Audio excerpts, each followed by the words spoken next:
How to change dress colour in Photoshop দিয়ে ড্রেসের colour change করা অনেক ইজি। Let's start. প্রথমে সিলেক্টর টুল দিয়ে ড্রেসটা সিলেক্ট করে নিতে হবে। ড্রেস সিলেক্ট করা একদম ইজি। সম্পূর্ণ ড্রেসটা ভালোভাবে সিলেক্ট করে নিতে হবে।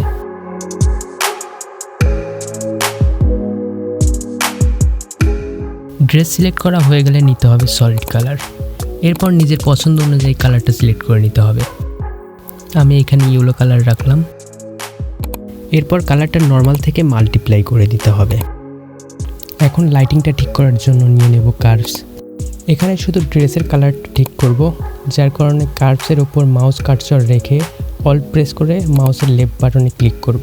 এখন কার্ভসের ওপর যে কাজই করি শুধু ড্রেসের ওপরই এফেক্ট পড়বে। কালারটা একটু ডার্ক করে নিব। এখন কার্ভসের ওপর ডাবল ক্লিক করে ব্লেন্ডিং অপশানে চলে যাব। এটা আপনাদের ইমেজ অনুযায়ী পারফেক্টলি বসায় নেবেন। অল্ট প্রেস করলে এটা দুই ভাগ হয়ে যাবে। লেফট রাইট করে আপনারা দেখে কালারটা ঠিক করে নেবেন। আবারও সেমভাবে কার্ভ নিয়ে ড্রেসের কালারটা ব্রাইট করে দিব।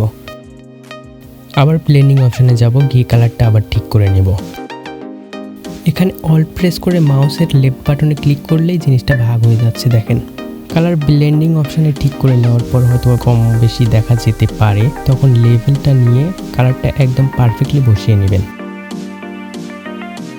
এরপর আপনি চাইলে যে কোনো কালার আপনি দিতে পারবেন আপনার ড্রেসের ওপর। আমি দেখিয়ে দিচ্ছি।